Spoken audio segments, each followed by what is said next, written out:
Study. This is my favorite, and I know there are people that cannot stand this, but Jennifer, I'm going to give, when I told her we were doing Shakespeare Study, I wish I had a picture of her face. Perhaps her eyeballs were so rolled back into her head. I love Shakespeare. I'm very amateur, and I'm just kind of one of these kids that are like, I love this. In like my daughter Cora, she's like, I love drawing, which she does. She loves drawing, and she's so much better now. And she would just draw all the things, and then she would show me, and she's like, I'm going to be an artist someday. And you're like, oh, okay. That's kind of what I love Shakespeare, but I'm very much amateur. But I hope it will come out, and you guys can share in my excitement of it. So Shakespeare's attitude towards the moral law shows he was influenced by Christianity. He knew the Bible well because we can trace hundreds of Shakespeare's passages back to biblical passages and thought. And this is the part I really love. Shakespeare didn't point to the moral. Instead, he painted it. And that is from my little friend, Charlotte Mason Companion. I like to think of Shakespeare as the Proverbs acted out in a play. You can see people's morals failings. You can see yourself in some of the characters, some of your own moral failings.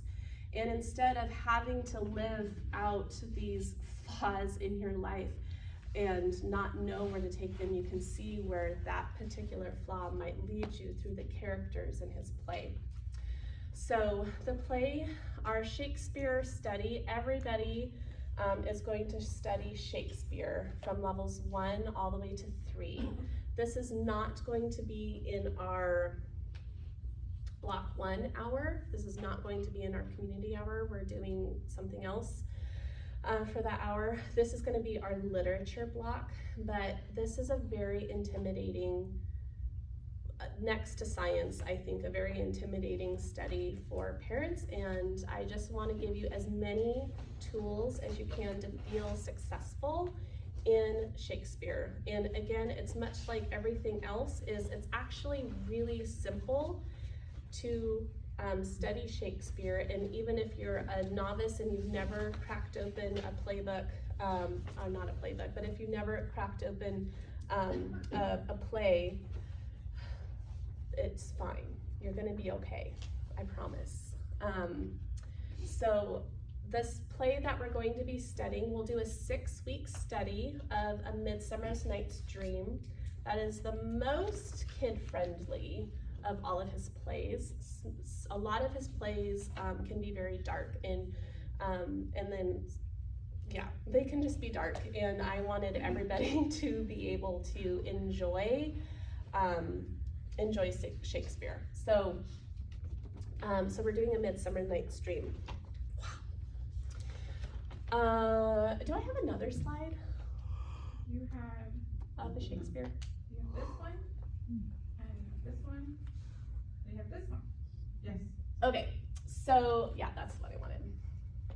So as a co-op, everybody is going to be learning this section of A Midsummer Night's Dream, which is Act 2, Scene 1.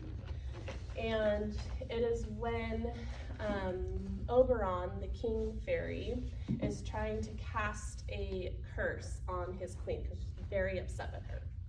And he thinks it would be funny to play a trick. So he gets his little fairy dude guy, right-hand man, Puck.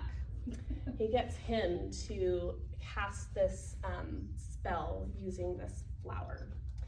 And when she wakes up, the curse is that she's gonna fall in love with the first thing that she sees. And it turns out being this actor Bottom, which he's actually turns into a donkey because he's under a different spell. And so he turns into a donkey, and this beautiful fairy queen is falling in love with the donkey. And yeah, so it's it's comical. Trust me, it's funny. So I also picked this portion because you're like, how do I teach Shakespeare? Guess what? There's a book about it. How to teach your kids Shakespeare. In the first 3 chapters, I think it's the first 3 chapters. Chapter 3, that's what it is. Chapter 3 teaches you, and chapter 3, 4, and 5 teach you how to memorize these Shakespeare lines. So we're just gonna read through it all together. I know a bank where the wild thyme blows, where ox slips and the nodding violet grows, quite over canopied with luscious woodbine, with sweet musk roses and eglantine. There sleeps Titania, sometimes the night, lulled in these flowers with dances and delight. And there the snakes grow through enameled skin, weed wide enough to wrap a fairy in. And with the juice of this I'll streak her eyes and make her full of hateful fantasies. All right, if you can click on that YouTube link, it's really helpful because to read a Shakespearean play and to it has its own unique cadence, and so it's helpful to listen to professionals, not me, I'm not a professional, I'm a wannabe. Ox sleeps, nodding violet grows, quite over canopy, luscious woodbine, sweet musk roses and with eglantine. There sleeps Titania sometime of the night, lulled in these flowers, with dances and delight. And there the snake throws her enamel skin, weed wide enough to wrap a fairy in. And with the juice of this, I'll streak her eyes and make her full of hateful fantasies. So you can have all kinds of fun with this. You're gonna like it. It sounds like it should say fantasize. I know. I was waiting for him to do it. I know. I was too rushed. I know. No, you would think. So for those of you, and you can reference during our lunch break, I created a very small, a skeleton of a lesson plan for everybody. I have this broken down into this little stanza, broken down week by week for the kids to memorize. Also, I liked this section because you can turn it into a nature study. So woodbine, it's actually growing now, and I don't know if it's native, but you can see it growing out all over Washington woods. It's honeysuckle. And violets, we know what violets are. And eglantine is a type of rose. And so anyway, I have the nature study broken down into week by week if you wanted to include a nature study, just to make that relationship and connection with the stanza. For levels 1 and 2, I recommend reading the illustrated stories of Shakespeare. This is Jennifer's copy. So are you loaning this out to a person who wants it? I will, yeah. Yeah, I put just, my name in all of the books that I yeah, brought. so just bring it, don't steal, thou shalt not steal. So I recommend this for, this Usborne, yeah, Usborne. So I recommend this for levels 1 and 2. It brings it down to an even more concise, abridged version, and it has lots of pictures.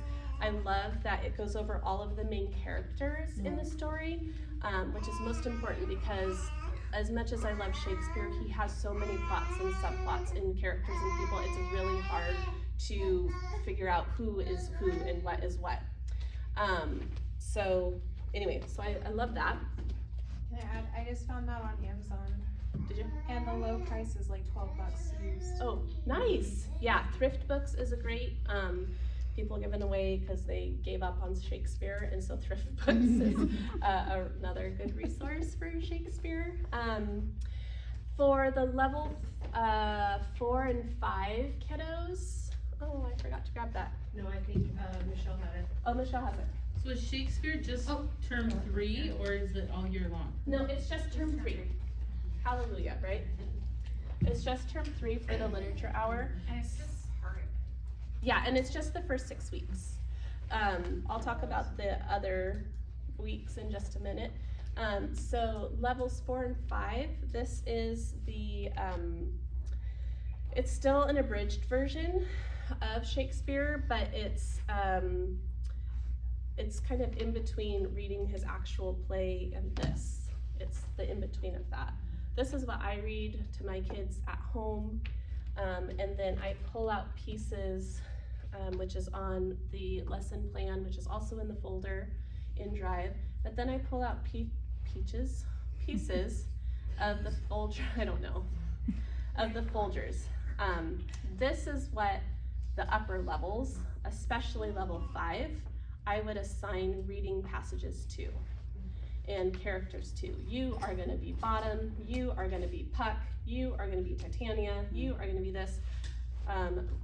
Go to pages this and that, and you guys are going to act out part of the play. I would read the play first from one of these so they can get an idea of the storyline, and then for funsies, acting out some of the characters. Is it easy for you to go to the Drive folder or not? Yeah, I can do it. Okay.